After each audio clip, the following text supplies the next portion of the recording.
लुधियाना के चुनावों को लेकर सरगर्मियां लगातार तेज होती जा रही हैं। इस बार सरगर्मी जो है अकाली दल ने बढ़ा दी है। बेशक सबसे पहले पार्टी में अगर पार्टियों का जिक्र किया जाए, आम आदमी पार्टी ने सबसे पहले नाम अनाउंस करके पार्टी की बाकी पार्टियों के लिए सरगर्मियां तेज़ कर दी थी, लेकिन आशू को कांग्रेस ने जो है मैदान में उतारा, जिसके बाद और भी ज़्यादा जो है राजनीति भखती जा रही है। लेकिन अब श्रोमणी अकाली दल जो लंबे समय से बिल्कुल ही जो है राजनीतिक एक्टिविटीज़ में भी नज़र नहीं आता, क्योंकि वो अपने ही स्ट्रक्चर को स्ट्रॉन्ग करने में अकाली दल लंबे समय से लगा हुआ था। लेकिन आज श्रोमणी अकाली दल की तरफ से अपना कैंडिडेट अनाउंस करने के बाद सभी पार्टियों को जहां चौंका दिया है, वहीं राजनीति को एक बार फिर से गरमा दिया है। श्रोमणी अकाली दल को नए प्रधान सुखबीर सिंह बादल मिलने के बाद जो है पार्टी लगातार एक्टिव नज़र आ रही है। जहां पार्टी अभी इस समय अपने जो है स्ट्रक्चर को स्ट्रॉन्ग कर रही है, वहीं पार्टी अब राजनीतिक सरगर्मियों में भी तेज़ होती जा रही है।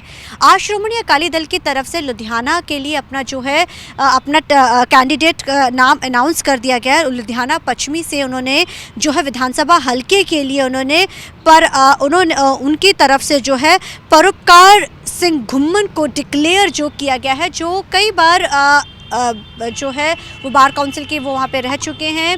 अब ऐसे में नाम अनाउंस करने के बाद बाकी पार्टियों के लिए भी अब सरगर्मियाँ तेज़ हो चुकी हैं। हालांकि भाजपा ने अभी 5 नामों के ऊपर उनकी अभी टाल मटोल चल रही है, लेकिन श्रोमणी अकाली दल का पार्टी के साथ नाम अनाउंस करना कहीं ना कहीं बाकी पार्टियों के लिए भी एक चौंकाने वाली बात भी है। और इसी के साथ साथ जो अहम बात है कि 2027 के चुनावों के नज़रिए से भी अब इसको देखा जा रहा है। कहने को तो ये बाई इलेक्शंस है एक सीट के ऊपर, और ये सीट जो है आमतौर पे बाई इलेक्शंस जो है सत्ता के सरकार के होते हैं, लेकिन इस जो चुनाव की इस सीट को 2027 के चुनाव के रूप में देखा जा रहा है। जहां इस पार्टी पे जहां श्रोमणी अकाली दल की तरफ से अपना उम्मीदवार आज अनाउंस कर दिया गया है, लेकिन भाजपा भी जो कहा जा रहा है जल्द ही अपनी इस सीट के ऊपर जो कैंडिडेट अनाउंस करेगी। आइए सबसे पहले हम आपको सुनाते हैं कि किस तरीके से जो है दलजीत सिंह चीमा ने इस सीट पे जो उम्मीदवार उतारने के बाद क्या कहा। देखिए, श्रोमणी अकाली दल लुधियाना वेस्ट सीट पे बड़ी मजबूती से चुनाव अपना लड़ेगी। इसलिए जब सिलेक्शन करनी थी कैंडिडेट की, तो सीनियर लीडरशिप ने भी आपस में बैठ के पूरी राय मशवरा किया। फिर सारे लुधियाना के लोकल लीडर पहले अपने पास बुला के उनके साथ बातचीत की। फिर जितने भी हमारे काउंसलर थे, साबका काउंसलर थे, सबकी एक एक करके इंडिविजुअल राय भी जो है लुधियाना में बैठ के हमने ली है। और उसके बाद जो कंसेंसस डेवलप हुआ सबकी राय थी कि परोपकार सिंह घुम्मन जो एक लीडिंग लायर है, और 5 बार वो बार एसोसिएशन लुधियाना के प्रेसिडेंट रहे, और 2 बार बार काउंसिल है जो पंजाब और हरियाणा की, उसके मेंबर भी रहे हैं, वाइस चेयरमैन भी रहे। और श्रोमणी अकाली दल के लीगल विंग के भी वो पहले 2018 में 2 साल के लिए इसके भी चेयरमैन पार्टी के भी रहे। तो बड़े पुराने पार्टी के लीडर हैं, बड़े हिम्मती हैं, और पार्टी को उनकी बड़ी अच्छी कंट्रीब्यूशन है। जब भी कोई गंभीर केस होता है, पूरा किसी वर्कर का हो, किसी लीडर का हो, तो हमेशा वो उसको बड़ी हमदर्दी से लेते हैं। उनके फादर भी सारी उम्र श्रोमणी अकाली दल से जुड़े रहे हैं, वो भी सीनियर एडवोकेट हैं। तो जो उनकी सेवा है पार्टी के लिए इतने लंबे समय से, इसलिए उनको अभी पार्टी ने उम्मीदवार। सर, क्योंकि ये जो चुनाव है इस बार बड़े अहम देखे जा रहे हैं। हालांकि कहने को तो उपचुनाव सरकार के होते हैं, लेकिन इसको 27 के नजरिए से देखा जा रहा है, क्योंकि अकाली दल लंबे समय के बाद एक्शन में नजर आया है इस फुल फ्लैश तरीके से। क्या लगता है, क्योंकि वोट शेयर भी बहुत कम हो चुका है, तो क्या आप लगता है कि इस बार अकाली दल जो रैलियों का दौर, क्योंकि कांग्रेस और आम आदमी पार्टी ने इस समय पूरा जोर लगा रखा है, हालांकि भी डेट अनाउंस नहीं हुई है। देखिए, नेचुरली बाई इलेक्शन में जो कैंपेन होता है वो बहुत जबरदस्त होता है सभी तरफ से। लेकिन लुधियाना में तो केजरीवाल को खुद अपनी पड़ी है, क्योंकि दिल्ली में चुनाव हारने के बाद जिसको पहले दिल्ली में बैठे बैठे राज्यसभा मेंबर पंजाब के कोटे में से बनाया था, अब उसी को टिकट दे के उसको यहाँ अवार्ड करके एमएलए बनवा के वो उसकी सीट पे जाना चाहते हैं दिल्ली राज्यसभा में, क्योंकि वहां अब इनके कोई मेंबर पढ़ नहीं सकता राज्यसभा का।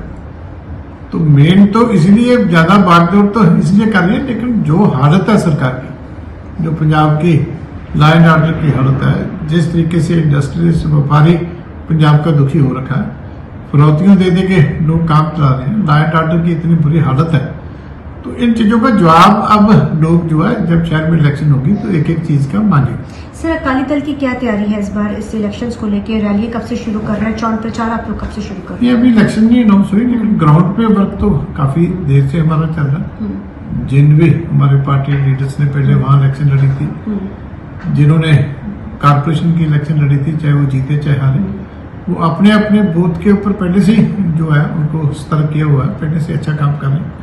अभी एक 5 मेंबरी कंपेन कमेटी भी आज बनाई है, जिसमें सरदार महेशिंदर सिंह गरेवाल जो उस कॉन्स्टिट्यूंसी से पहले इलेक्शन लड़ चुके हैं, एक बार एमएलए भी रह चुके हैं, मिनिस्टर भी रह चुके हैं, हरीश राय डांडा जी भी वहां से पहले कंटेस्ट कर चुके हैं, वो भी इसके मेंबर हैं। गावड़िया साहब हमारे लुधियाना के बहुत लंबा समय जो है अध्यक्ष भी रहे हैं, साहब का कैबिनेट मंत्री भी हैं, वो भी इसके मेंबर हैं।